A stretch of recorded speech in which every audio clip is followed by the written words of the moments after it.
आज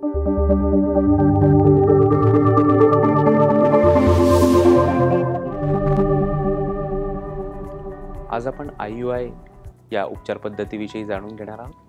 IUI म्हणजे इंट्रायुट्राइन insemination किंवा कृत्रिम वीर्यरोपण.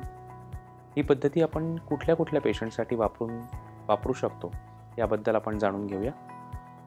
ज्या पेशंट्समध्ये शुक्राणूंमध्ये दोष आहे, शुक्राणूंची संख्या कमी झाली आहे, शुक्राणूंच्या हालचाल किंवा मोटिलिटीमध्ये प्रॉब्लेम आहे किंवा शुक्राणूंच्या मॉर्फॉलॉजी किंवा आकारांमध्ये प्रॉब्लेम आहे, तर अशा पेशंट्ससाठी IUI ही उपचार पद्धती आपण वापरू शकतो. ज्या पेशंट्सला संभोग करताना किंवा सेक्शुअल कॉन्टॅक्ट ठेवताना अडचण होत आहे, इरेक्टाईल किंवा इजॅक्युलेटरी डिस्फंक्शन आहे, अशा पेशंट्ससाठी सुद्धा आपण IUI ही उपचार पद्धती वापरू शकतो. ज्या पेशंट्समध्ये सर्वायकल फॅक्टर इन्फर्टिलिटी आहे, गर्भाशयाच्या मुखामधनं शुक्राणू पास होऊ शकत नाही आहेत, अशा पेशंटसाठी देखील आपण IUI ही उपचार पद्धती वापरू शकतो.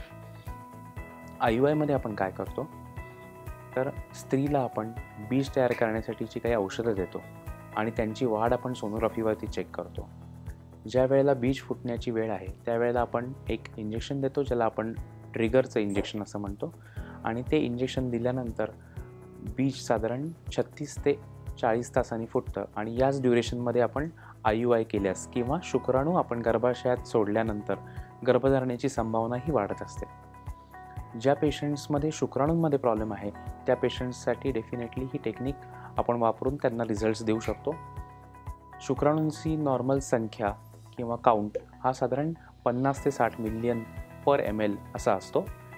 तो काउंट कमी झाल्यास, ज्याला आपण ऑलिगोस्पर्मिया असं म्हणतो, तर 20 मिलियन किंवा 15 मिलियनपर्यंत जर काउंट आला आणि ऑलिगोस्पर्मिया असेल, तर अशा पेशंट्सचे शुक्राणू आपण घेऊन त्यांना लॅबमध्ये आपण त्यांचं वॉशिंग करतो, ज्याला आपण सीमेन वॉशिंग असं म्हणतो, आणि सीमेन वॉशिंग करून त्याच्यातले एक चांगले शुक्राणू आपण एका सिरिंजमध्ये भरतो आणि IUI कॅथेटरनी आपण गर्भाशयाच्या आतल्या भागामध्ये सोडतो. ही सोडण्याची वेळ आणि बीज फुटण्याची वेळ ही मॅच केल्यानंतर गर्भधारणाची संभावना वाढते.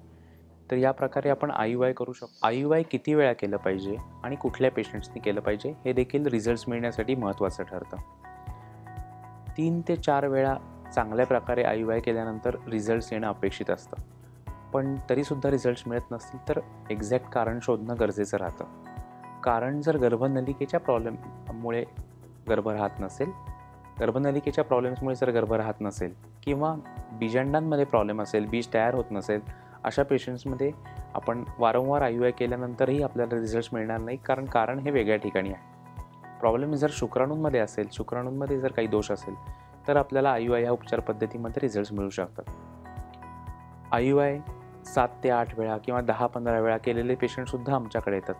तर आम्ही त्यांना हेच सांगण्याचा प्रयत्न करतो की ज्या उपचार पद्धतीने आपल्याला रिझल्ट मिळणार असेल तो पहिल्या 3 ते 4 प्रयत्नातही मिळू शकतो. पण वारंवार IUI केल्यानंतर आपल्याला रिझल्ट्स मिळू शकत नाहीत किंवा आपला किमती वेळ आपण त्याच्यामध्ये घालवत असतो. तर अशा पेशंट्सने ज्यांना 3-4 वेळा IUI केल्यानंतरही रिझल्ट्स मिळत नाही आहेत, ज्यांच्या शुक्राणूंमधला दोष गंभीर आहे, सीमेन ॲनालिसिसमधला स्पर्म काउंट हा 5 मिलियनपेक्षाही कमी असेल, ज्याला आपण सिव्हिअर ऑलिगोस्पर्मिया म्हणतो, अशा पेशंट्समध्ये आपण कितीही वेळा IUI केलं तरी रिझल्ट्स मिळणं थोडंसं अवघड राहतं. त्यामुळे आपण पुढच्या ॲडव्हान्स्ड उपचार पद्धतीकडे जाणं गरजेचं राहतं, ज्याला आपण IVF किंवा टेस्ट ट्यूब बेबी असं म्हणतो.